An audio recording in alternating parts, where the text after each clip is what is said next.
Dios te bendiga mucho. Cuando yo comencé a profundizar en las Escrituras, me iba sumergiendo más y más en ellas, al punto de que me pasaba hasta 2 horas leyendo un libro. De ahí pasaba a otro donde Dios confirmaba lo mismo. ¿Y saben algo? Me iba enamorando más y más de mi Señor.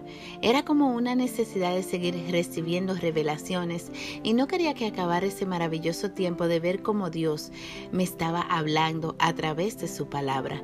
Les cuento que no siempre sentí esa pasión por leer la Biblia. Como todas las cosas espirituales, así como nos disciplinamos en orar, así debemos hacerlo en estudiar las Escrituras. Amigos, una Biblia es un gran tesoro que usted tiene a su alcance, pero sí y solo sí le dedica el tiempo necesario a leerla y pide al Espíritu Santo la revelación de las Escrituras. Lucas 24:44 nos dice, y les dijo: estas son las palabras que os hablé, estando aún con vosotros, que era necesario que se cumpliese todo lo que está escrito de mí en la ley de Moisés, en los profetas y en los salmos. Los discípulos estaban turbados y muy confundidos con la muerte de Jesús. Era tanto así que habían 2 de ellos que Jesús se le acercó para hablarles y hasta le puso conversación y nada de nada. Ellos ni siquiera cuenta se dieron que era el Cristo resucitado. En esos 3 días de su ausencia, la fe de los discípulos flaqueó un poco, pero una de las cosas era que les faltaba fortalecer esa fe mediante el oír y el leer y leer la palabra de Dios. Noten algo en el verso 44, que Jesús predica lo que estaba escrito en los libros del Antiguo Testamento y que su vida y el ministerio que ejerció era el cumplimiento de lo que Dios había anunciado proféticamente hace muchos años atrás.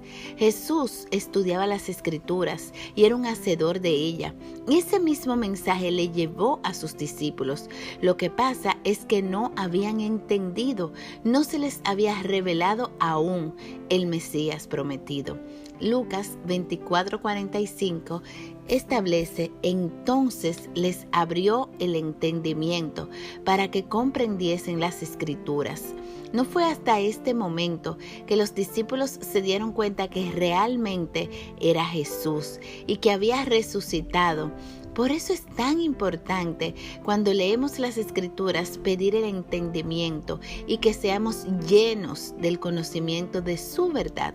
A veces estamos tan cerca de Jesús, pero el no conocer cómo se mueve, cómo se manifiesta, cómo actúa, hace que nos perdamos de la gran bendición de escuchar su voz, tomar su consejo y disfrutar de su hermosa compañía. Jesús, el Verbo, se hizo carne y nunca dejó de accionar. Siempre a lo largo de su trayectoria fue un hacedor, un fiel hacedor de la palabra de Dios. El Verbo, o sea Jesús, nunca se detuvo y si se lo permites, obrará y hará grandes cosas en ti. Te exhorto a conocer y entender más a Dios a través de leer y estudiar su palabra cada día. Dios bendiga abundantemente tu día.